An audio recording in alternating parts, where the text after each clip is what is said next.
पूज्याय राघवेन्द्राय सत्यधर्मरताय च भजतां कल्पवृक्षाय नमतां कामधेनुवे ವಿದ್ಯಾಧಿರಾಜ ಶ್ರೀ ರಾಜ ಎಸ್ ಗುರುರಾಜಾಚಾರ್ಯವರ ಕಲಿಯುಗ ಕಲ್ಪತರು ಮೇರುಕೃತಿಯ ಧ್ವನಿ ಸುರುಳಿಯ ಮತ್ತೊಂದು ಸಂಚಿಕೆ. ಹಿಂದಿನ ಸಂಚಿಕೆಯಲ್ಲಿ ನಿಷಿದ್ಧ ವಸ್ತುಗಳು ಫಲಪುಷ್ಪಗಳಾದವು ಮತ್ತು ಮಂತ್ರಾಲಯ ಗ್ರಾಮ ಸಂಪಾದನೆ ಎಂಬ ಶೀರ್ಷಿಕೆಗಳ ಕುರಿತು ಕೇಳಿದಿರಿ. ಮಂತ್ರಾಲಯದ ಇತಿಹಾಸ, ಕೃಷ್ಣ ದ್ವೈಪಾಯನರು ಹರಿಪದ ಸೇರಿದರು ಮತ್ತು ಶ್ರೀ ರಾಯರ ಕೊನೆಯ ಸಂಚಾರ ಎಂಬ ಶೀರ್ಷಿಕೆಗಳೊಂದಿಗೆ ಈ ಸಂಚಿಕೆ ನಿಮಗಾಗಿ. ಮೊದಲನೇ ಭಾಗ ಮಂತ್ರಾಲಯದ ಇತಿಹಾಸ. ಆದವಾನಿಯಿಂದ ಹೊರಟ ಗುರುರಾಜರು ಮಂತ್ರಾಲಯಕ್ಕೆ ಆಗಮಿಸಿದರು. ದಿವಾನ್ ವೆಂಕಣ್ಣ ಪಂತನು ಗುರುಗಳೊಡನೆ ಬಂದನು. ವೆಂಕಣ್ಣ ಪಂತ ಗ್ರಾಮದ ಗೌಡ, ಕುಲಕರ್ಣಿ ಮತ್ತು ಪ್ರಮುಖರನ್ನು ಕರೆಸಿಕೊಂಡು ನವಾಬರು ಖಾಜಿಗಳಿಗೆ ಇತ್ತ ಮಂತ್ರಾಲಯ ಗ್ರಾಮವನ್ನು ಶ್ರೀ ರಾಯರಿಗೆ ದಾನ ಮಾಡಿರುವ ವಿಚಾರವನ್ನು ತಿಳಿಸಿ, ಇನ್ನು ಮುಂದೆ ಈ ಗ್ರಾಮವು ಗುರುಗಳಿಗೆ ಸೇರಿರುವುದರಿಂದ ಸರ್ವರು ಅವರ ಆಜ್ಞೆಯಂತೆ ವರ್ತಿಸಬೇಕೆಂದು ನವಾಬರ ಹುಕುಂ ಜಾರಿ ಮಾಡಿ ಗ್ರಾಮವನ್ನು ಗುರುರಾಜರಿಗೆ ಒಪ್ಪಿಸಿಕೊಟ್ಟ. ಗುರುರಾಜರು ಅಂದು ಸಂಜೆ ಆತ್ಮೀಯರನ್ನು, ದಿವಾನ್ ವೆಂಕಣ್ಣ ಪಂತನನ್ನು ಕರೆಯಿಸಿಕೊಂಡು ಮುಂದಿನ ಚಟುವಟಿಕೆಗಳನ್ನು ವಿವರಿಸುತ್ತಾ ಮಂತ್ರಾಲಯದಲ್ಲಿ ತಮ್ಮ ಕುಲಸ್ವಾಮಿಯಾದ ಶ್ರೀ ವೆಂಕಟೇಶ್ವರನನ್ನು ಪ್ರತಿಷ್ಠಾಪಿಸಿ ಮಂತ್ರಾಲಯವು ಭಾರತದಲ್ಲಿ ಒಂದು ದೊಡ್ಡ ಆಧ್ಯಾತ್ಮಿಕ ಕೇಂದ್ರವಾಗಿ ಬೆಳಗುವಂತೆ ಮಾಡಬೇಕೆಂಬ ಹಂಬಲವನ್ನು ವ್ಯಕ್ತಪಡಿಸಿದರು. ತಾವು ವಾಸಿಸಲು ಅನುಕೂಲವಾಗುವಂತೆ ವಿಸ್ತಾರವಾದ ವೆಂಕಟೇಶ್ವರನ ಗುಡಿಯನ್ನು ತಮ್ಮ ಆತ್ಮೀಯರು, ಪಂಡಿತರು, ಪರಿವಾರದವರಿಗಾಗಿ ಅನೇಕ ಗೃಹಗಳನ್ನು ಆದಷ್ಟು ಶೀಘ್ರವಾಗಿ ನಿರ್ಮಿಸಬೇಕೆಂದು ವೆಂಕಣ್ಣ ಪಂತನಿಗೆ ಆಜ್ಞಾಪಿಸಿದರು. ಗುರುಗಳು ತನ್ನ ಮೇಲೆ ಹೊರಿಸಿದ ದೊಡ್ಡ ಹೊಣೆಯನ್ನು ಸಂತೋಷದಿಂದ ನಿರ್ವಹಿಸುವುದಾಗಿ ವಿಜ್ಞಾಪಿಸಿ ಶ್ರೀ ವೆಂಕಟೇಶ್ವರನ ಗುಡಿ ಮತ್ತು ಗೃಹಗಳ ನಿರ್ಮಾಣಕ್ಕಾಗಿ ಸೂಕ್ತ ವ್ಯವಸ್ಥೆಯನ್ನು ಮಾಡಿ ಅದರ ಮೇಲ್ವಿಚಾರಣೆಗಾಗಿ ಮಂತ್ರಾಲಯದಲ್ಲೇ ನಿಂತನು. ಮರುದಿನ ಗುರುರಾಜರು ವೆಂಕಣ್ಣ ಪಂತರೊಡನೆ ತುಂಗಭದ್ರಾ ನದಿಯ ಬಳಿಯಲ್ಲಿರುವ ವಿಸ್ತಾರವಾದ ಒಂದು ಬಯಲು ಪ್ರದೇಶಕ್ಕೆ ಬಂದು ಅಲ್ಲಿ ಒಂದು ಸ್ಥಳವನ್ನು ತೋರಿಸಿ ಅಲ್ಲಿ ಭೂಖನನ ಮಾಡಲು ಆದೇಶ ನೀಡಿದರು. ವೆಂಕಣ್ಣ ಪಂತನ ಮೇಲ್ವಿಚಾರಣೆಯಲ್ಲಿ ಭೂಮಿಯನ್ನು ಅಗೆಯುವ ಕಾರ್ಯ ಪ್ರಾರಂಭವಾಯಿತು. 4-6 ಅಡಿಗಳಷ್ಟು ಅಗೆತವಾದಾಗ ಅಲ್ಲಿ ಒಂದು ಅಪೂರ್ವ ದೃಶ್ಯ ಗೋಚರಿಸಿತು. ಮಣ್ಣನ್ನು ತೆಗೆದು ಸ್ವಚ್ಛ ಮಾಡಿದಾಗ ಅದೊಂದು ವಿಸ್ತಾರವಾದ ಹೋಮಕುಂಡವೆಂಬುದು ವ್ಯಕ್ತವಾಯಿತು. ಅಲ್ಲಿ ಯಜ್ಞ ಯಾಗಾದಿಗಳಿಗೆ ಉಪಯೋಗಿಸುವ ಅನೇಕ ಯಜ್ಞ ಸಾಧನಗಳು ದೊರಕಿದವು. ಶ್ರೀ ರಾಯರ ಅಣತಿಯಂತೆ ಭೂಖನನವನ್ನು ಅಷ್ಟಕ್ಕೆ ನಿಲ್ಲಿಸಿ ವೆಂಕಣ್ಣ ಪಂತನು ಕೆಲಸಗಾರರನ್ನು ಕಳುಹಿಸಿಕೊಟ್ಟು ಶ್ರೀಯವರ ಸನಿಹಕ್ಕೆ ಬಂದು ವಿಜ್ಞಾಪಿಸಿದನು. ಮಹಾಸ್ವಾಮಿ, ತಾವು ಇಲ್ಲಿ ಭೂಖನನ ಮಾಡಲು ಹೇಳಿದಿರಿ. ಈಗ ಇಲ್ಲಿಂದು ಹೋಮಕುಂಡವು ಕಂಡು ಬಂದಿರುವುದು ಆಶ್ಚರ್ಯಕರ. ಇದರ ರಹಸ್ಯವೇನೋ ತಿಳಿಯಲಿಲ್ಲ. ದಯಮಾಡಿ ತಿಳಿಸಬೇಕಾಗಿ ಕೋರುತ್ತೇನೆ. ರಾಯರು ನಸುನಕ್ಕು, ವೆಂಕಣ್ಣ, ಮಂತ್ರಾಲಯ ಗ್ರಾಮವೇ ನಮಗೆ ಬೇಕೆಂದು ಅದಕ್ಕೆ ಕಾರಣವನ್ನು ಮುಂದೆ ತಿಳಿಸುವುದಾಗಿ ಆದವಾನಿಯಲ್ಲಿ ನಿನಗೆ ಹೇಳಿದ್ದು ಜ್ಞಾಪಕವಿದೆಯೇ? ಹೌದು ಸ್ವಾಮಿ, ಚೆನ್ನಾಗಿ ನೆನಪಿದೆ. ಆಗ ರಾಯರು, ಈ ಗ್ರಾಮವನ್ನೇ ನಾವು ಅಪೇಕ್ಷಿಸಲು ಮಹತ್ತರ ಕಾರಣವಿದೆ. ಕೇಳು. ಇದೊಂದು ಕುಗ್ರಾಮವೆಂದು ನೀವೆಲ್ಲ ಭಾವಿಸಿರುವಿರಿ. ಆದರೆ ಇದು ಪರಮ ಪವಿತ್ರವಾದ ಕ್ಷೇತ್ರವಾಗಿದೆ. ಇದರ ಮಹಿಮೆ ಅಪಾರವಾದುದು. ಇದು ಮಂತ್ರಸಿದ್ಧಿ ಕ್ಷೇತ್ರ. ಹಿಂದೆ ಕೃತಯುಗದಲ್ಲಿ ವೈಷ್ಣವಾಗ್ರಣಿಯಾದ ಪ್ರಹ್ಲಾದರಾಜನು ಈ ಸ್ಥಳದಲ್ಲಿ ಅನೇಕ ಯಜ್ಞ ಯಾಗಾದಿಗಳನ್ನು ಶ್ರೀಹರಿ ಪ್ರೀತ್ಯರ್ಥವಾಗಿ ನೆರವೇರಿಸಿದ್ದಾನೆ. ಇದೇ ಅಂದು ಪ್ರಹ್ಲಾದನು ಯಾಗಗಳನ್ನು ಆಚರಿಸಿದ ಯಜ್ಞಕುಂಡ. ಪ್ರಹ್ಲಾದನು ನೆರವೇರಿಸಿದ ಯಜ್ಞಗಳಿಂದ ಈ ಭೂಪ್ರದೇಶವು ಪರಮ ಪಾವನವೆನಿಸಿ ಜಗತ್ತಿನ ಯಾವುದೇ ಶಕ್ತಿಗೂ ಮಣಿಯದ ಅಜೇಯ ಕ್ಷೇತ್ರವಾಗಿದೆ. ಇದು ಕೃತಯುಗದ ವಿಚಾರವಾಯಿತು. ತ್ರೇತಾಯುಗದಲ್ಲಿ ದುಷ್ಟ ಶಿಕ್ಷಣ ಶಿಷ್ಟರ ರಕ್ಷಣೆಗಾಗಿ ಶ್ರೀಮನ್ನಾರಾಯಣನು ಶ್ರೀರಾಮಚಂದ್ರನಾಗಿ ಅವತರಿಸಿದ್ದನಷ್ಟೇ. ಆಗ ಶ್ರೀರಾಮಚಂದ್ರನು ಪಿತೃವಾಕ್ಯ ಪರಿಪಾಲನೆಗಾಗಿ ಸೀತಾ ಲಕ್ಷ್ಮಣರೊಡನೆ ವನವಾಸಕ್ಕೆ ತೆರಳಿದಾಗ ರಾವಣನು ಸೀತಾಮಾತೆಯ ಪ್ರತಿಕೃತಿಯನ್ನು ಅಪಹರಿಸಿದಾಗ ರಾಮಭದ್ರನು ಲಕ್ಷ್ಮಣನೊಡನೆ ಲೋಕಮಾತೆಯಾದ ಸೀತಾ ಪ್ರಕೃತಿಯನ್ನು ಅರಸುತ್ತಾ ಎಲ್ಲೆಡೆ ತಿರುಗುತ್ತಿರುವಾಗ ಈ ಸ್ಥಳಕ್ಕೆ ಬಂದು ಕೆಲ ಕ್ಷಣಗಳ ಕಾಲ ಇಲ್ಲಿ ವಿಶ್ರಮಿಸಿದ್ದು ಮುಂದೆ ತೆರಳಿದ್ದನು. ಅಂತೆಯೇ ಶ್ರೀ ರಾಮಲಕ್ಷ್ಮಣರ ಪಾದರಜಸ್ಸಿನಿಂದ ಈ ಪ್ರದೇಶವು ಪರಮಪಾವನವಾಗಿದೆ. ಇನ್ನು ದ್ವಾಪರ ಯುಗದ ವಿಚಾರ ವೆಂಕಣ್ಣ. ದ್ವಾಪರ ಯುಗದಲ್ಲಿ ಈ ಪ್ರದೇಶವು ಅನುಸಾಲ್ವನ ರಾಜ್ಯಕ್ಕೆ ಸೇರಿದ್ದಿತು. ಕುರುಕ್ಷೇತ್ರ ಯುದ್ಧವು ಮುಗಿದು ಪಾಂಡವರಿಗೆ ವಿಜಯವಾಗಿ ಧರ್ಮರಾಜನ ಪಟ್ಟಾಭಿಷೇಕವಾದ ಮೇಲೆ ಪಾಂಡುನಂದನನಾದ ಯುಧಿಷ್ಠರನು ಬಂಧು ಬಾಂಧವರು ಪೂಜಾರರಾದ ಆಚಾರ್ಯರುಗಳ ಹನನದಿಂದ ದುಃಖಿತನಾಗಿದ್ದಾಗ ಶ್ರೀಕೃಷ್ಣನು ಅವನಿಗೆ ಬಂಧು ಹನನ ದೋಷ ಪರಿಹಾರ ಮತ್ತು ಮನಃಶಾಂತಿಗಾಗಿ ಅಶ್ವಮೇಧ ಯಾಗವನ್ನು ಮಾಡುವಂತೆ ಸಲಹೆ ಮಾಡಿದನು. ಧರ್ಮನಂದನನು ಶ್ರೀಕೃಷ್ಣನ ಅಪ್ಪಣೆಯಂತೆ ಅಶ್ವಮೇಧ ಯಾಗ ಮಾಡಲು ದೀಕ್ಷಾಬದ್ಧನಾಗಿ ಯಾಗಾಶ್ವವನ್ನು ಅಲಂಕರಿಸಿ ಪೂಜಿಸಿದನು. ಅರ್ಜುನನು ಸೈನ್ಯ ಸಮೇತನಾಗಿ ಯಾಗಾಶ್ವ ರಕ್ಷಣೆಗಾಗಿ ಹೊರಟನು. ಕುದುರೆಯು ಅನೇಕ ರಾಜ್ಯಗಳನ್ನು ಬಳಸಿ ಸ್ವಚ್ಛಂದವಾಗಿ ತಿರುಗುತ್ತಾ ಈ ಪ್ರದೇಶಕ್ಕೆ ಬಂದಾಗ ವೀರನಾದ ಅನುಸಾಲ್ವನು ಆ ಯಾಗಾಶ್ವವನ್ನು ಕಟ್ಟಿಹಾಕಿಸಿದನು. ಇದರ ಪರಿಣಾಮವಾಗಿ ಯಾಗಾಶ್ವವನ್ನು ಹಿಂಬಾಲಿಸಿ ಬಂದ ಅರ್ಜುನನಿಗೂ ಅನುಸಾಲ್ವನಿಗೂ ಇದೇ ಸ್ಥಳದಲ್ಲಿ ಭೀಕರ ಯುದ್ಧ ನಡೆಯಿತು. ತ್ರಿಲೋಕ ವಿಜಯಿಯಾದ ಅರ್ಜುನನಿಗೆ ಅನುಸಾಲ್ವನನ್ನು ಗೆಲ್ಲಲಾಗಲಿಲ್ಲ. ಅಪಮಾನ ದುಃಖಗಳಿಂದ ಬಳಲಿದ ಅರ್ಜುನನು ಶ್ರೀಕೃಷ್ಣನನ್ನು ಸ್ಮರಿಸಿದನು. ಮಮ ಪ್ರಾಣಾಹಿ ಪಾಂಡವಾಹ ಎಂದು ಸಾರಿದ್ದ ಭಗವಾನ್ ಶ್ರೀಕೃಷ್ಣನು ಅರ್ಜುನನ ಮೊರೆ ಕೇಳಿ ಕಾರುಣ್ಯದಿಂದ ತತ್ಕ್ಷಣವೇ ಇಲ್ಲಿ ಪ್ರತ್ಯಕ್ಷನಾದನು. ಅರ್ಜುನನು ಕೃಷ್ಣ ಪರಮಾತ್ಮನಲ್ಲಿ ಸಮಸ್ತ ವೃತ್ತಾಂತವನ್ನು ನಿವೇದಿಸಿ ವಿಜಯ ದೊರಕಿಸಿಕೊಡುವಂತೆ ಪ್ರಭುವಿಗೆ ನಮಸ್ಕರಿಸಿದನು. ಮಂದಹಾಸ ಬೀರುತ್ತಾ ಶ್ರೀಕೃಷ್ಣನು ಅರ್ಜುನನನ್ನು ಸಮಾಧಾನಪಡಿಸುತ್ತಾ ಈ ಸ್ಥಳದ ಮಹತ್ವವನ್ನು ಹೀಗೆ ನಿರೂಪಿಸಿದನು. ಅರ್ಜುನ, ಅನುಸಾಲ್ವನನ್ನು ಜಯಿಸಲಾಗಲಿಲ್ಲವೆಂದು ಚಿಂತಿಸಬೇಡ. ಅನುಸಾಲ್ವನು ಹಿಂದೆ ಪ್ರಹ್ಲಾದ ರಾಜನು ಯಜ್ಞಗಳನ್ನು ಆಚರಿಸಿದ್ದ ಪರಮ ಪವಿತ್ರವಾದ ಯಜ್ಞಕುಂಡವಿರುವ ಸ್ಥಳದಲ್ಲಿ ನಿಂತು ನಿನ್ನೊಡನೆ ಯುದ್ಧ ಮಾಡುತ್ತಿದ್ದಾನೆ. ಆದ್ದರಿಂದಲೇ ನೀನು ಅವನನ್ನು ಜಯಿಸಲಾಗಲಿಲ್ಲ. ಈ ಸ್ಥಳದ ಪ್ರಭಾವ ಅಂತಹದು. ನೀನು ಮಾತ್ರವಲ್ಲ, ಜಗತ್ತಿನಲ್ಲಿ ಮತ್ತಾರಿಂದಲೂ ಅವನನ್ನು ಜಯಿಸಲು ಶಕ್ಯವಿಲ್ಲ. ಅವನು ಅಜೇಯನಾಗಿರುವುದು ತನ್ನ ಪರಾಕ್ರಮದಿಂದಲ್ಲ, ಅದು ಈ ಪಾವನ ಕ್ಷೇತ್ರದ ಮಹಿಮೆಯ ಫಲ. ಪಾರ್ಥ, ನೀನು ಎಷ್ಟು ಬಾರಿ ಯುದ್ಧ ಮಾಡಿದರೂ ಅವನು ಈ ಸ್ಥಳದಿಂದ ಕದಲುವವರೆಗೆ ನೀನು ಗೆಲ್ಲಲಾರೆ. ಈಗ ಅವನನ್ನು ನಾವು ಉಪಾಯಾಂತರದಿಂದ ಜಯಿಸಬೇಕು. ಧನಂಜಯ, ನೋಡೀಗ ನನ್ನ ಯೋಗಮಾಯೆಯ ಪ್ರಭಾವವನ್ನು. ಹೀಗೆ ಹೇಳಿ ತನ್ನ ಯೋಗಮಾಯೆಯನ್ನು ಬೀರಿ ಕ್ಷಣಾರ್ಧದಲ್ಲಿ ಅನುಸಾಲ್ವನನ್ನು ಆ ಯಜ್ಞಕುಂಡವಿದ್ದ ಸ್ಥಳದಿಂದ ಬಹುದೂರ ಹಿಂಜರಿಯುವಂತೆ ಮಾಡಿ ಕೂಡಲೇ ಅರ್ಜುನ ರಥವನ್ನು ಈ ಸ್ಥಳದಲ್ಲಿ ನಿಲ್ಲಿಸಿದನು. ಜಗನ್ನಾಟಕ ಸೂತ್ರಧಾರಿಯಾದ ಶ್ರೀಕೃಷ್ಣ ಪರಮಾತ್ಮ ಈ ರೀತಿ ಮಾಡಿದ. ಆಗ ಮತ್ತೆ ಅರ್ಜುನ ಅನುಸಾಲ್ವರಲ್ಲಿ ಯುದ್ಧ ಪ್ರಾರಂಭವಾಯಿತು. ಆಶ್ಚರ್ಯ! ಅರ್ಜುನನು ಕ್ಷಣಾರ್ಧದಲ್ಲಿ ಅನುಸಾಲ್ವನನ್ನು ಪರಾಭವಗೊಳಿಸಿದನು. ಅನುಸಾಲ್ವನು ಶ್ರೀಕೃಷ್ಣಾರ್ಜುನರಿಗೆ ಅಭಿವಂದಿಸಿ ಕಪ್ಪ ಕಾಣಿಕೆಗಳನ್ನು ಅರ್ಪಿಸಿ ಯಾಗಾಶ್ವವನ್ನು ತಂದು ಅರ್ಜುನನಿಗೆ ಒಪ್ಪಿಸಿದನು. ಅರ್ಜುನನು ಯಾಗಾಶ್ವದೊಡನೆ ಮುಂದೆ ಹೊರಟನು. ಇಂತು ನರನಾರಾಯಣರೆಂದು ಖ್ಯಾತರಾದ ಅರ್ಜುನ ಮತ್ತು ಶ್ರೀಕೃಷ್ಣ ಪರಮಾತ್ಮನ ಪಾದಧೂಳಿಯಿಂದ ಪಾದಸ್ಪರ್ಶದಿಂದ ಈ ಸ್ಥಳವು ಪಾವನವಾಗಿದೆ ಎಂದು ವಿವರಿಸಿದರು. ಗುರುರಾಜರ ವಚನವನ್ನು ಆಲಿಸುತ್ತಾ ವಿಸ್ಮಯದಿಂದ ಕರಮುಗಿದು ನಿಂತಿದ್ದ ವೆಂಕಣ್ಣ ಪಂತರನ್ನು ನೋಡಿ ದರಹಾಸ ಬೀರಿ ಶ್ರೀರಾಯರು ಮುಂದುವರೆದು ಮತ್ತೆ ಹೀಗೆ ಹೇಳಿದರು.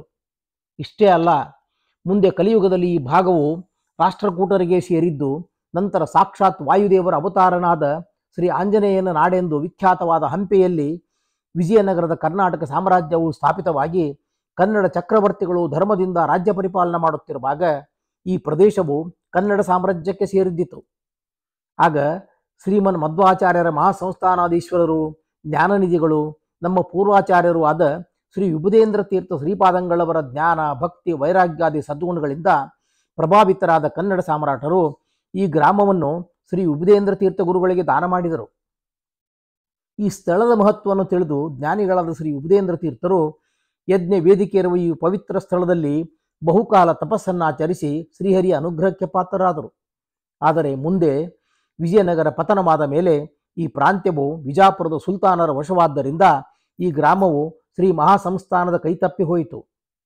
ಈ ಗ್ರಾಮವು ಪರಮ ಪವಿತ್ರವೂ ಮಂಗಳಕರವೂ ಮಹಿಮೋಪೇತವೂ ಆಗಿದ್ದು ಒಂದು ಕಾಲದಲ್ಲಿ ನಮ್ಮದೇ ಆಗಿದ್ದುದರಿಂದಲೇ ನಾವು ನಮ್ಮದಾಗಿದ್ದ ಈ ಗ್ರಾಮವನ್ನು ಸಂಪಾದಿಸಲೆಂದೇ ಆದವಾನಿಗೆ ಬಂದು ನವಾಬನಿಂದ ಮತ್ತೆ ದಾನವಾಗಿ ಪಡೆದವು. ವೆಂಕಣ್ಣ, ಹೀಗೆ ಪ್ರಹ್ಲಾದರ ಯಜ್ಞ ಯಾಗಗಳಿಂದಲೂ ಶ್ರೀ ರಾಮಲಕ್ಷ್ಮಣರ ಹಾಗೂ ಶ್ರೀ ಕೃಷ್ಣಾರ್ಜುನರ ಪಾದಸ್ಪರ್ಶಗಳಿಂದಲೂ ಪರಮ ಪಾವನವಾಗಿ ಶ್ರೀ ವರಾಹನಂದಿನಿಯಾದ ತುಂಗಭದ್ರೆಯ ಮಂಗಳ ತರಂಗಗಳಿಂದ ಪೂತವಾಗಿ ಇದು ಮಹಾಮಂತ್ರ ಸಿದ್ಧಿ ಕ್ಷೇತ್ರವೆನಿಸಿದೆ. ಅಂತೆಯೇ ನಾವು ಈ ಸ್ಥಳದಲ್ಲಿಯೇ ಬೃಂದಾವನ ಪ್ರವೇಶ ಮಾಡಿ ಬಹುಕಾಲ ಲೋಕ ಕಲ್ಯಾಣಕ್ಕಾಗಿ ತಪೋನಿರತರಾಗಬೇಕೆಂದು ನಿಶ್ಚಯಿಸಿದ್ದೇವೆ. ಇದು ಹರಿಯ ಸಂಕಲ್ಪ. ವೆಂಕಣ್ಣ, ಈಗ ತಿಳಿಯಿತೆ ಈ ಮಂತ್ರಾಲಯ ಗ್ರಾಮದ ಮಹತ್ವ. ಇದು ರಹಸ್ಯ ವಿಚಾರ. ನೀನಿದನ್ನು ರಹಸ್ಯವಾಗಿಟ್ಟಿರಬೇಕು. ನಮ್ಮ ಮುಂದಿನ ಕಾರ್ಯಗಳಲ್ಲಿ ನೀನು ಪ್ರಧಾನ ಪಾತ್ರ ವಹಿಸಿ ಶ್ರೀ ಹರಿವಾಯುಗಳ ವಿಶೇಷ ಅನುಗ್ರಹಕ್ಕೆ ಪಾತ್ರನಾಗು. ಶ್ರೀ ಗುರುರಾಜರ ಮಾತನ್ನು ಆಲಿಸಿ ವೆಂಕಣ್ಣಪಂತ ರೋಮಾಂಚಿತನಾದನು. ಭಕ್ತ ಅತಿಶಯದಿಂದ ಅವನ ಕಣ್ಣುಗಳಿಂದ ಆನಂದಾಶ್ರು ಹರಿಯಿತು. ಗುರುರಾಜರು ಬೃಂದಾವನ ಪ್ರವೇಶ ಮಾಡುವರೆಂದರಿತು ಅವನಿಗೆ ಅತೀವ ದುಃಖವಾಯಿತು. ಏನು ಹೇಳಲು ತೋಚದ ವಿಷಣ್ಣವದನಾಗಿ ನಿಂತ ವೆಂಕಣ್ಣಪಂತನನ್ನು ಕಂಡು ನಸುನಗುತ್ತಾ ಶ್ರೀರಾಯರು, ವೆಂಕಣ್ಣ, ಕಳವಳ ಪಡಬೇಡ. ನಿನ್ನ ಮನದ ದುಗುಡವನ್ನು ನಾವು ಬಲ್ಲೆವು. ಇದು ನಮ್ಮ ಇಚ್ಛೆ ಮಾತ್ರವಲ್ಲಪ್ಪ, ಹೀಗಾಗಬೇಕೆಂಬುದು ವಿಧಿ ನಿಯಮ, ಶ್ರೀಹರಿಯ ಸಂಕಲ್ಪ, ಶ್ರೀ ವಾಯುದೇವರ ಆದೇಶ. ಅದನ್ನು ಮೀರಲು ಯಾರಿಗೂ ಸಾಧ್ಯವಿಲ್ಲ. ನಾವು ಬೃಂದಾವನ ಪ್ರವೇಶ ಮಾಡುತ್ತೇವೆಂದಾಕ್ಷಣ ನೀನು ವಿಪರೀತ ಕಲ್ಪನೆ ಮಾಡಿಕೊಂಡಿರುವಂತಿದೆ. ನಾವು ದೇಹತ್ಯಾಗ ಮಾಡುವುದಿಲ್ಲವಪ್ಪ. ಸಶರೀರರಾಗಿಯೇ ಬೃಂದಾವನ ಪ್ರವೇಶ ಮಾಡಿ 700 ವರ್ಷಗಳ ಕಾಲ ಬೃಂದಾವನಾಂತರ್ಗತರಾಗಿದ್ದು ಜಗತ್ ಕಲ್ಯಾಣ ಮಾಡಬೇಕಾಗಿದೆ. ಈ ಗ್ರಾಮವು ಶ್ರೀ ಮಂತ್ರಾಲಯ ಕ್ಷೇತ್ರವೆಂದು ಜಗತ್ಪ್ರಸಿದ್ಧವಾಗಿ ಆ ಪಂಡಿತ ಪಾಮರರು, ವಿವಿಧ ದೈಹಿಕ ಮಾನಸಿಕ ರೋಗಾರ್ಥರು, ಸಂತಾನ, ಸಂಪತ್ತು, ವಿದ್ಯೆ, ವಿಜ್ಞಾನ, ಆರೋಗ್ಯ, ಆಯುಷ್ಯ, ಸನ್ಮಗಳಾದಿ ವಿವಿಧ ಮನೋರಥಗಳನ್ನು ಬಯಸುವ ಕೋಟ್ಯಾಂತರ ಭಕ್ತ ಜನರ ಯಾತ್ರಾ ಸ್ಥಳವಾಗಿ ಲೋಕವಿಖ್ಯಾತವಾಗುವುದು. ಅದು ಹಾಗಾಗಬೇಕೆಂಬುದು ಶ್ರೀ ಹರಿವಾಯುಗಳ ಚಿತ್ತ. ಅದಕ್ಕಾಗಿ ಚಿಂತಿಸಬಾರದು ಎಂದು ಹೇಳಿ ವೆಂಕಣ್ಣಪಂತನನ್ನು ಸಾಂತ್ವನಗೊಳಿಸಿ ಅವನೊಡನೆ ಬಿಡಾರಕ್ಕೆ ದಯಮಾಡಿಸಿದರು. ಮುಂದಿನ ಭಾಗ ಕೃಷ್ಣ ದ್ವೈಪಾಯನರು ಹರಿಪದ ಸೇರಿದರು. ಸೌಮ್ಯ ಸಂವತ್ಸರದ ಜ್ಯೇಷ್ಠ ಶುಕ್ಲ ಪೂರ್ಣಿಮಾ ದಿನದಂದು ಪ್ರತಿದಿನದ ಪದ್ಧತಿಯಂತೆ ಶ್ರೀ ರಾಘವೇಂದ್ರ ಗುರುಸಾರ್ವಭೌಮರು ತುಂಗಭದ್ರಾ ನದಿಯ ತೀರದ ವಿಸ್ತಾರವಾದ ಬಂಡೆಯ ಮೇಲೆ ಆತ್ಮೀಯರು ವಿದ್ವಜ್ಜನರೊಡನೆ ಮಂಡಿಸಿದ್ದಾರೆ. ಸೂರ್ಯನು ಅಸ್ತಂಗತನಾಗಲು ಇನ್ನೂ ಸಮಯವಿದೆ. ಕೋಲಬಾಲೆಯ ಮಂಜುಳ ತರಂಗಗಳ ಕಲರವ ಮಂಜುಳನಾದ ತಣ್ಣನೆಯ ಗಾಳಿ ಎಲ್ಲರ ಮನಸ್ಸನ್ನು ಆಹ್ಲಾದಗೊಳಿಸುತ್ತಿದೆ. ವಿದ್ವಾನ್ ಕೃಷ್ಣಾಚಾರ್ಯರು ವೇದಾಂತ ಶಾಸ್ತ್ರದಲ್ಲಿನ ಒಂದು ಜಟಿಲ ತತ್ವ ವಿಚಾರವನ್ನೆತ್ತಿ ಶ್ರೀಯವರ ಮುಂದೆ ತಮ್ಮ ಸಂದೇಹವನ್ನು ಮಂಡಿಸಿ ಅದಕ್ಕೆ ಸಮಾಧಾನವನ್ನು ತಿಳಿಸಿ ಅನುಗ್ರಹಿಸಬೇಕೆಂದು ಪ್ರಾರ್ಥಿಸಿದರು. ಶ್ರೀ ಗುರುರಾಜರು ಆ ಜಟಿಲ ತತ್ವವನ್ನು ಎಳೆ ಎಳೆಯಾಗಿ ಬಿಡಿಸಿ ಎಲ್ಲರಿಗೂ ಸುಲಭವಾಗಿ ಅರ್ಥವಾಗುವಂತೆ ನಿರೂಪಿಸುತ್ತಿದ್ದಾರೆ. ತಾವು ಅತಿ ಜಟಿಲವೆಂದು ಭಾವಿಸಿದ ವಿಚಾರವನ್ನು ಅತಿ ಸುಲಭವಾಗಿ ಅರ್ಥವಾಗುವಂತೆ ಉಪಪಾದಿಸುತ್ತಿರುವುದನ್ನು ಆಲಿಸುತ್ತಾ ಎಲ್ಲರೂ ಆನಂದ ಪರವಶರಾಗಿದ್ದಾರೆ. ಆಗ ಶ್ರೀ ಗುರುರಾಯರು ಇದ್ದಕ್ಕಿದ್ದಂತೆ ಆಕಾಶದತ್ತ ದೃಷ್ಟಿ ಹಾಯಿಸಿ ನಗೆ ಮೊಗದಿಂದ ಕರಮುಗಿದರು. ಅಲ್ಲಿದ್ದವರು ಇದೇನೆಂದು ಆಶ್ಚರ್ಯದಿಂದ ತಾವು ಆಕಾಶದತ್ತ ನೋಡಿದರು. ಆದರೆ ಅವರಿಗೆ ಅಲ್ಲಿ ಏನೂ ಕಾಣಿಸಲಿಲ್ಲ. ಶ್ರೀಗಳವರು ನಿಟ್ಟುಸಿರು ಬಿಟ್ಟು ತಲೆ ತಗ್ಗಿಸಿ ಕುಳಿತರು. ಕುತೂಹಲವನ್ನು ಹತ್ತಿಕ್ಕಲಾಗದೆ ಮಠದ ಪಂಡಿತರೊಬ್ಬರು, ಮಹಾಸ್ವಾಮಿ, ತಾವು ಇದ್ದಕ್ಕಿದ್ದಂತೆ ಆಕಾಶದತ್ತ ನೋಡಿ ಕರಬೀಸೋಣವಾಯಿತು. ಅದೇನೆಂದು ನಮಗೆ ಅರ್ಥವಾಗಲಿಲ್ಲ. ದಯಮಾಡಿ ಅದೇನೆಂದು ತಿಳಿಸಬೇಕಾಗಿ ಬೇಡುತ್ತೇನೆ ಎಂದು ಭಿನ್ನವಿಸಿದರು. ಆಗ ಶ್ರೀ ಗುರುರಾಜರು, ಶ್ರೀಕೃಷ್ಣ ದ್ವೈಪಾಯನರು ಹರಿಪದ ಸೇರಿದರು. ಈಗ ಅವರು ವಿಮಾನಾರೂಢರಾಗಿ ಈ ಲೋಕವನ್ನು ತ್ಯಜಿಸಿ ಹೋಗುತ್ತಿದ್ದರು. ನಮ್ಮನ್ನು ಕಂಡು ಅಭಿವಂದಿಸಿದರು. ಶ್ರೀಹರಿಪುರಕ್ಕೆ ದಯಮಾಡಿಸುತ್ತಿರುವ ಅವರಿಗೆ ನಾವು ಪ್ರತ್ಯಭಿವಾದನ ಮಾಡಿದೆವು ಅಷ್ಟೇ ಎಂದು ಅಪ್ಪಣೆ ಕೊಡಿಸಿದರು.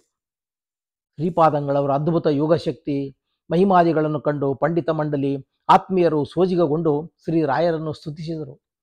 ಶ್ರೀಮಠದ ಪಂಡಿತರಿಗೆ ಶ್ರೀ ಗುರುರಾಜರ ಅತಿಶಯ ಮಹಾತ್ಮ, ಅಸಾಧಾರಣ ಯೋಗಶಕ್ತಿಗಳ ಪರಿಚಯವು ಅನೇಕ ಸಲ ಆಗಿದ್ದರೂ ಗುರುವರರ ಅಪೂರ್ವ ಮಹಿಮಾತಿಶಯಗಳು ಅಭಿವ್ಯಕ್ತವಾದಾಗಲೆಲ್ಲ ಅದರಿಂದ ಅವರು ವಿಸ್ಮಿತರಾಗಿ ಗುರುಗಳ ನೂತನ ಮಹಿಮೆಯ ಪರಿಚಯದಿಂದ ಆನಂದಿಸುತ್ತಿದ್ದುದು ರೂಢಿಯಾಗಿ ಹೋಗಿತ್ತು. ಜ್ಞಾನಿಗಳ ವಿಚಾರವೇ ಹೀಗೆ. ಶ್ರೀಕೃಷ್ಣ ದ್ವೈಪಾಯನ ಯತಿಗಳು ಮಹಾವೈರಾಗ್ಯ ಸಂಪನ್ನರು, ಜ್ಞಾನಿಗಳು. ಅವರು ಪೀಠಾಧಿಪತ್ಯವನ್ನು ಆಶಿಸದೆ ಬಿಟ್ಟು ಮಹನೀಯರು. ಅಂತರ್ಮುಖಿಗಳಾದ ಅವರು ಸರ್ವದಾ ಜಪ ತಪ ಭಗವತ್ ಪೂಜಾರಾಧನೆ ಪಾಠ ಪ್ರವಚನಗಳಲ್ಲಿ ಆಸಕ್ತರಾಗಿ ವೈರಾಗ್ಯ ಭಕ್ತಿಗಳಿಂದ ಶ್ರೀಹರಿಯ ಉಪಾಸನೆ ಮಾಡುತ್ತಾ ಕಾಲ ಕಳೆಯುತ್ತಿದ್ದರು.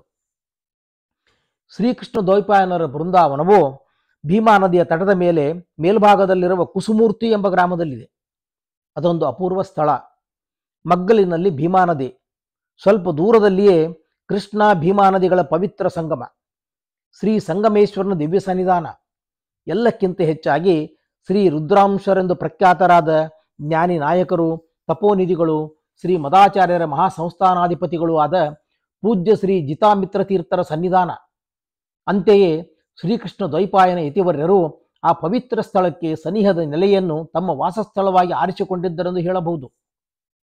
ಶ್ರೀ ಗುರುಸಾರ್ವಭೌಮರು ವಿಮಾನದಲ್ಲಿ ಶ್ರೀಕೃಷ್ಣ ದ್ವೈಪಾಯನರು ಹರಿಮಂದಿರಕ್ಕೆ ಪ್ರಯಾಣ ಬೆಳೆಸುತ್ತಿದ್ದುದನ್ನು ಕಂಡು ಅವರಿಂದ ನಮಸ್ಕೃತರಾಗಿ ತಾವು ಅಭಿವಂದಿಸಿದ ವಿಚಾರವನ್ನೇ ಶ್ರೀ ಮಠೀಯ ಪಂಡಿತರು ಆತ್ಮೀಯರು ಬಹಳ ಹೊತ್ತು ಮಾತನಾಡುತ್ತಿದ್ದು ಅನಂತರ ಶ್ರೀ ರಾಯರೊಡನೆ ಶ್ರೀಮಠಕ್ಕೆ ತೆರಳಿದರು. ಮುಂದಿನ ಭಾಗ ಶ್ರೀ ರಾಯರ ಕೊನೆಯ ಸಂಚಾರ. ಒಂದು ದಿನ ವೆಂಕಣ್ಣ ಪಂತನನ್ನು ಕರೆಸಿಕೊಂಡು ಅವನು ಮಾಡಬೇಕಾದ ಕಾರ್ಯಗಳನ್ನೆಲ್ಲ ವಿವರಿಸಿ ತಮಗಾಗಿ ಒಂದು ಬೃಂದಾವನವನ್ನು ಸಿದ್ಧಪಡಿಸುವಂತೆಯೂ ತಾವು ತೋರಿದ ಪ್ರಹ್ಲಾದರು ಯಾಗಗಳನ್ನು ಆಚರಿಸಿದ ಯಜ್ಞ ವೇದಿಕೆಯ ಮೇಲೆ ಬೃಂದಾವನಕ್ಕೆ ತಕ್ಕಂತೆ 12 ಸ್ತಂಭಗಳಿಂದ ಯುಕ್ತವಾದ ಒಂದು ಗರ್ಭಗುಡಿಯನ್ನು ನಿರ್ಮಿಸುವಂತೆ ಆಜ್ಞಾಪಿಸಿದರು. ಅನಂತರ ಗುರುರಾಜರು ತಮ್ಮ ಕೊನೆಯ ಲೋಕ ಕಲ್ಯಾಣ ಸಂಚಾರವನ್ನು ಕೈಕೊಂಡು ಮಹಾಸಂಸ್ಥಾನದೊಡನೆ ಮಂತ್ರಾಲಯದಿಂದ ದಿಗ್ವಿಜಯ ಮಾಡಿದರು. ಶ್ರೀಗಳವರು ಸಂಚಾರ ಕ್ರಮದಿಂದ ಅನೇಕ ಗ್ರಾಮ ಪಟ್ಟಣಗಳನ್ನು ತಮ್ಮ ಚರಣ ರಜಸ್ಸಿನಿಂದ ಪಾವನಗೊಳಿಸುತ್ತಾ ಶಿಷ್ಯ ಭಕ್ತ ವರ್ಗದವರನ್ನು ಮಂತ್ರಮುದ್ರ ಧಾರಣೆ, ಗುರುಪದೇಶ, ಶ್ರೀ ಮೂಲರಾಮದೇವರ ದರ್ಶನ, ತೀರ್ಥಪ್ರಸಾದ, ತತ್ವ ಧರ್ಮೋಪದೇಶಗಳಿಂದ ಅನುಗ್ರಹಿಸುತ್ತಿದ್ದರು. ಪ್ರತಿ ಸಲದಂತೆ ಈ ಸಂಚಾರ ಕಾಲದಲ್ಲಿಯೂ ಚಾತುರ್ವರ್ಣ್ಯದ ಸಮಸ್ತ ಜನರು ಶ್ರೀ ಗುರುಗಳನ್ನು ಸೇವಿಸಿ ಅನುಗ್ರಹಿತರಾಗುತ್ತಿದ್ದರು. ರೋಗ ರುಜಿನ, ಮತಿ ವಿಭ್ರಮ, ಮಾನಸಿಕ ಚಿಂತೆ, ದಾರಿದ್ರ್ಯ, ಸಂತಾನವಿಲ್ಲದಿರುವಿಕೆ, ವಿದ್ಯಾವಿಹೀನತೆ ಮುಂತಾದ ವಿವಿಧ ಕಷ್ಟಗಳಿಂದ ನೊಂದು ಬೆಂದು ಮುಂದಿನ ದಾರಿಗಾಣದೆ ಪರಿತಪಿಸುತ್ತಿದ್ದ ಸಹಸ್ರಾರು ಜನರು ಶ್ರೀ ಗುರು ಸಾರ್ವಭೌಮರಿಗೆ ಶರಣಾಗತರಾಗಿ ಅವರ ಪಾದೋದಕ, ಆಹ್ನಿಕ ಜಲ, ಮಂತ್ರಾಕ್ಷತೆಗಳ ಸ್ವೀಕಾರ ಮಾತ್ರದಿಂದ ಗುರುಗಳ ಕಾರುಣ್ಯ ಅತಿಶಯದಿಂದ ರೋಗಾದ್ರುಪದ್ರವ ಪರಿಹಾರ, ಸಂತಾನ, ಸಂಪತ್ತು, ವಿದ್ಯೆ ತಮ್ಮೆಲ್ಲ ವಾಂಛಿತಗಳನ್ನು ಪಡೆದು ಉದ್ಧಾರಕ ಜಗದ್ಗುರುಗಳೆಂದು ಶ್ರೀ ರಾಯರನ್ನು ಭಕ್ತಿ ಶ್ರದ್ಧೆಗಳಿಂದ ಸೇವಿಸಿ ಶ್ರೇಯೋಬಾಹ್ಯಗಳಾಗುತ್ತಿದ್ದರು. ಹೀಗೆ ಗುರುರಾಜರು 18 ತಿಂಗಳ ಕಾಲ ದೇಶ ಸಂಚಾರ ಮಾಡಿ ಆ ಪಂಡಿತ ಪಾಮರರು ದೀನದಲಿತ ಜನರನ್ನು ಉದ್ಧರಿಸುತ್ತಾ ಶರಣಜನ ಮಂದಾರರೆಂದು ಸಮಸ್ತರಿಂದ ಗೇಗೀಯಮಾನರಾಗಿ ಮತ್ತೆ ಶ್ರೀ ಮಂತ್ರಾಲಯಕ್ಕೆ ದಯಮಾಡಿಸಿದರು. ಇಲ್ಲಿಗೆ ಈ ಸಂಚಿಕೆ ಮುಕ್ತಾಯ. ಬೃಂದಾವನ ಶಿಲೆಯ ಮಹತ್ವ, ಅವತಾರ ಪರಿಸಮಾಪ್ತಿ ನಿರ್ಧಾರ, ಆಶ್ರಮ ಪ್ರದಾನ ಮತ್ತು ಮಂತ್ರಾಲಯಾಂಬಿಕೆಯ ದರ್ಶನ ವರಪ್ರಾಪ್ತಿ ಎಂಬ ಶೀರ್ಷಿಕೆಗಳೊಂದಿಗೆ ಮುಂದಿನ ಸಂಚಿಕೆ ಆರಂಭ. ಶ್ರೀಕೃಷ್ಣಾರ್ಪಣಮಸ್ತು.